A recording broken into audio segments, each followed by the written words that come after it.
पुराने समय की बात है। एक राजा की पुत्री थी। उसका नाम सावित्री था। वह जितनी सुंदर थी उतनी ही बुद्धिमान और पवित्र थी। अगर स्वर्ग से भी आकर भगवान कह दे कि अपनी पवित्रता तोड़ दो तो वह कभी ऐसा न करे। लेकिन आज का समय ऐसा है, भगवान तो दूर की बात है, इस कलयुग में एक साधारण मनुष्य के लिए एक नारी अपनी पवित्रता तोड़ने में समय नहीं लगाती। वही सावित्री अपने पति के अलावा दूसरे की तरफ नजर उठाकर देखना भी नहीं पसंद करती। सावित्री काफी बड़ी हो चुकी थी। उसकी उम्र लगभग 19 साल हो गई। अब राजा ने सोचा क्यों न राजकुमारी का विवाह कर दिया जाए, क्योंकि किसी भी कन्या का समय रहते शादी विवाह हो जाना चाहिए, जिससे वह अपना जीवन आनंद में बिता सके। राजा ने कई राज्यों में घोषणा करवा दी कि राजकुमारी का स्वयंवर होने जा रहा है, और जो भी राजा की पहेली का उत्तर देगा उसी महापुरुष से राजकुमारी का विवाह होगा। जब विवाह का समय आया तो स्वयंवर में एक से बढ़कर एक महापुरुष और तपस्वी लोग आए। सभी लोग अपना अपना आसन लगाए बैठे थे। राजकुमारी को बालकनी में बुलाया गया। जब राजकुमारी बालकनी में आई तो सभी महापुरुष देखकर चकित हो गए। राजकुमारी इतनी सुंदर थी कि सभी महापुरुष राजकुमारी को देखते ही मोहित हो गए। राजा अपने सिंहासन पर सामने बैठे थे और सभी महापुरुषों को धन्यवाद देते हुए कहा, आप सब मेरे महल में पधारे, मैं धन्य हुआ। मेरे महल में आप सबका स्वागत है। आज मेरी बेटी सावित्री का स्वयंवर है, जिसके वश में आप सब यहाँ पधारे। लेकिन मेरी आप सबसे एक शर्त है कि जो भी मेरी पहेली का उत्तर देगा वही मेरी बेटी सावित्री से विवाह करेगा। सभी महापुरुष राजा की तरफ आस लगाए बैठे थे कि कब राजा पहेली पूछेंगे और हम राजकुमारी से विवाह करेंगे। राजा ने कहा, मेरी पहेली को ध्यान से सुनो। एक ऐसी चीज है जिसे जितना बांटो वह उतनी ही बढ़ती है। न उसे देखा जा सकता है, न छुआ जा सकता है, पर उसके बिना जीवन अधूरा है। बताओ वह क्या है? राजा की बात सुनकर सभी एक दूसरे को देखने लगे और सोचने लगे कि इसका उत्तर क्या हो सकता है। लेकिन किसी के पास राजा की पहेली का जवाब नहीं था। राजा ने कहा, क्या यहाँ कोई नहीं है जो मेरी पहेली का उत्तर दे सके? सभी शर्म से अपना सिर झुकाकर बैठ गए।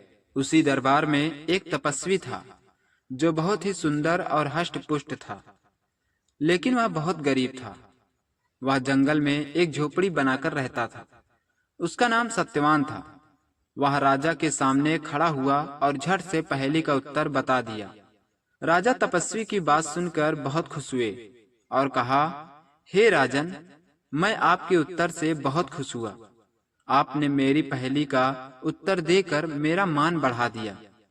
अब राजकुमारी सावित्री को अपनी पत्नी के रूप में स्वीकार करें। राजकुमारी को सामने बुलाया गया और दोनों ने एक दूसरे के गले में वरमाला डाली।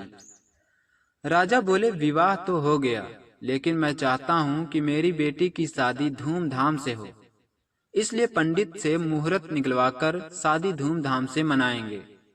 पंडित आया। सत्यवान और राजकुमारी सावित्री को सामने बैठा दिया गया। पंडित दोनों की कुंडली देखने लगे। दोनों की कुंडली देखते ही पंडित घबरा गया। राजा ने पूछा, क्या हुआ पंडित जी, आप घबरा क्यों गए?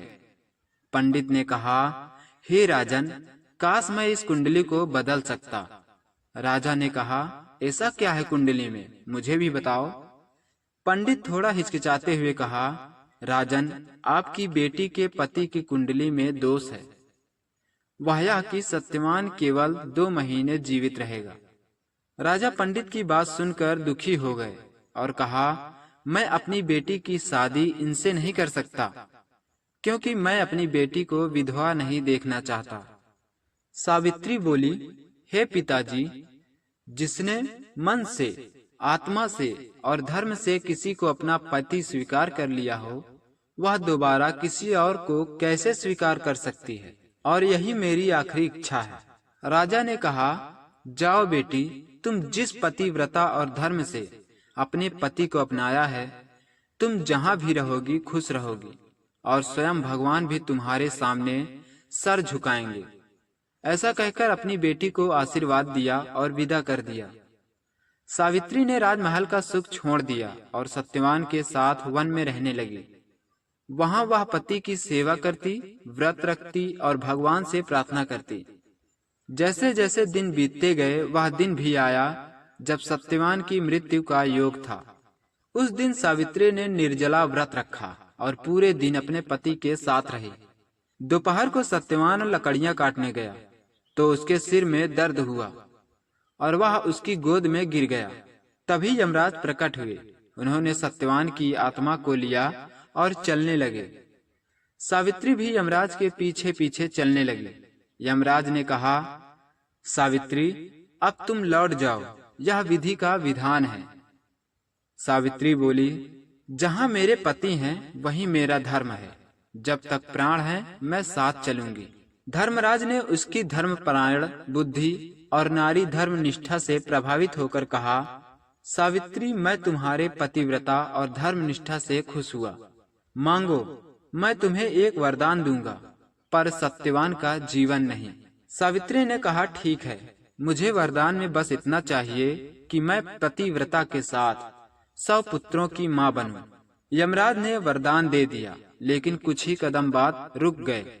बोले, तुमने 100 पुत्रों की माँ बनने का वरदान मांगा है, परंतु पति के बिना यह कैसे संभव है? यमराज मुस्कुराए और बोले, सावित्री, तुमने बुद्धि और धर्म से मुझे पराजित किया। मैं तुम्हें सत्यवान का जीवन लौटाता हूँ। सत्यवान जीवित हो गया।